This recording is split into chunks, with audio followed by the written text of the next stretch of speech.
Hey, let's talk some games, shall we? Let's talk about some Halloween games, some spooky games that I'm excited to play this Halloween season, one of my favorite seasons of the year. I love this time of year. What games are you guys playing right now? What games are you planning on playing for the spooky season? I created a list over on backlogged.com. I created a list. You can follow me over there if you want. Just Clayton Morris is my username. And anyway, I created a list for Halloween games for 2024, and I figured I'd talk about them here. And some of them I've already started. Some of them I've actually already beat.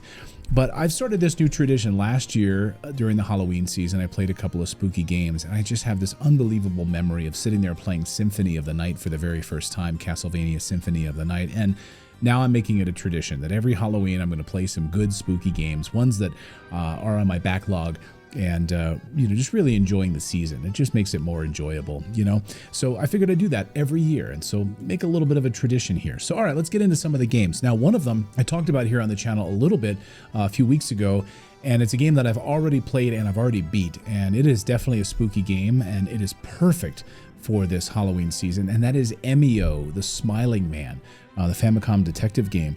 And boy, I have to say this is one of the best movies I've ever experienced. Think about it. It's a video game, sure, but in many ways it's just like a movie.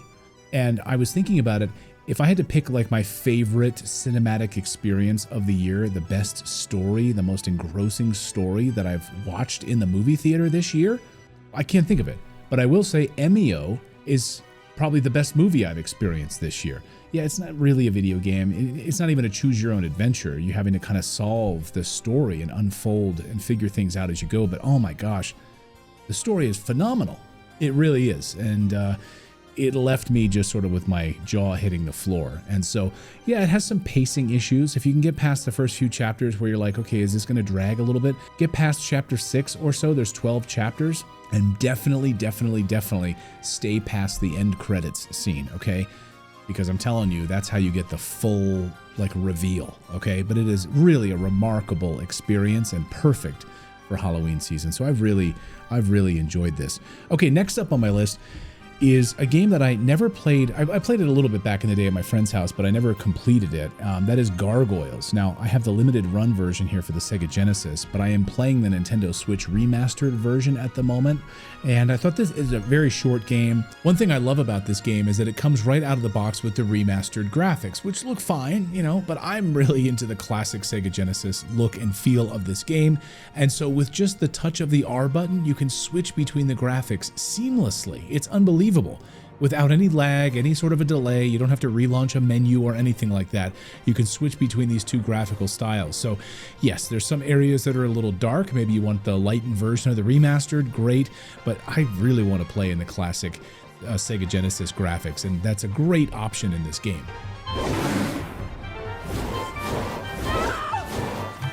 The music is great, the experience, the environments are fun, and it is a fun platforming game. It took me a little while to get used to the controls climbing up the walls and then being able to jump off and then flap your wings and be able to swoop down and attack. Some of the attack stuff is a little weird. Some of the hitboxes are a little off, but still, this is a classic, Halloween style spooky Gargoyles platforming adventure from the 1990s, to be able to go back and play this really for the first time, I guess, because I never finished it. So I've added that to my Halloween list, and I'm about an hour and a half into that game right now. I'm playing it on the Nintendo Switch.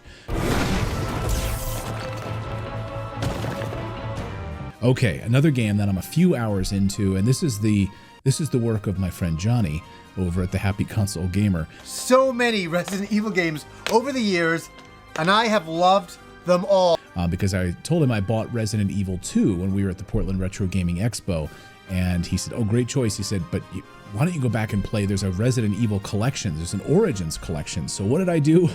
I jumped right on Amazon and I ordered the damn thing almost immediately. And I'm playing Resident Evil 1. Not the Resident Evil 0 that's on here. I'm playing the remake of Resident Evil 1, the first one. Now, I played it a little bit as a child back in the day on the PlayStation. I don't remember if I borrowed it, if I rented it, if I went over to a friend's house. I played it somewhere. I remember playing it somewhere and being really freaked out by it. Look out! It's a monster! Let me take care of it! But this is the one where you're in the mansion at the beginning. You can play, obviously, as either, the male or female protagonist. Great, but I'm having a blast. It's super creepy, and this is a perfect Halloween game. And it's great to see what they've done with the remake here. They've remastered enough to give it 1080p quality visuals and 5.1 surround sound. I don't have my surround sound studio set up here, but I should probably just listen to it with headphones and play the game, but super enjoyable. I'm stuck right now trying to find something to get this dog with a collar. You probably know the scene I'm talking about here. Speaking of, my dog's going crazy right now, but yeah, loving this so far. So, I played Resident Evil 4 remake for the first time. I'd never really played any Resident Evil games at all. So to go back to the beginning, and then, I'll hit up Resident Evil 2 sooner or later. Got any good news? Other than I'm still alive in this madhouse? No. Luigi's Mansion is next on my list. The first one, I'd never played any Luigi's Mansion's games. I played the number 3 with my kids. I sat on the couch with them and watched them play it. They loved it. They've all finished it like twice. So I know what's going on here, but I've never played it myself. So I'm starting from the beginning. I went back to the GameCube original. I'm playing the original GameCube right now. And my GameCube is actually in storage. So I couldn't find it. I couldn't get it out of the storage unit. I'm super pissed about it. So yes, I decided to emulate the game, and I'm playing it on my Steam Deck right now. Using Emulation Station, and it's fantastic. Oh my god, it looks great on that OLED screen, and of course the upscaled graphics, it looks fantastic, and creates save states and all of that. But what an amazing experience to play this game. I know it's short, everyone says it's short, but I just started it. So again, I've got a few games I've started here: Resident Evil, Gargoyles, and Luigi's Mansion. But this has been on my list to play for a long time now. So Luigi's Mansion 1. What did you guys think of that game? Okay, what else is on my list here? Oh yeah, Silent Hill 2. I mean, the reviews are off the charts for this. Now, I played Silent Hill 1 back in the day, as I mentioned in my other video the other day about games I'm looking forward to this fall. Silent Hill 2 comes out. So yes, I just bought it, and I can't wait to play it. So what about you guys? Gonna play Silent Hill 2? The reviews are fantastic, so I'm excited about that. I didn't think they would be that good, but I'm really excited about that. All right, next on my list is a game that I've had on my list for a long time, okay? I bought it on the Nintendo Switch. I also own it on iOS. I bought it on my iPhone to be able to play on my iPad at one point. I don't know how many other times I own the damn game, but I own Dead Cells, it feels like, in multiple locations. So I'm going to try to finally play Dead Cells this Halloween season. It speaks to me. Perfect, platformer style that I absolutely love. And I also want to finish this so I can play the Return to Castlevania expansion game that they released of Dead Cells. So that's on my list. And finally, on my list, I wanted to keep it short today, is a Castlevania game. I feel like every Halloween now I need to play a Castlevania game.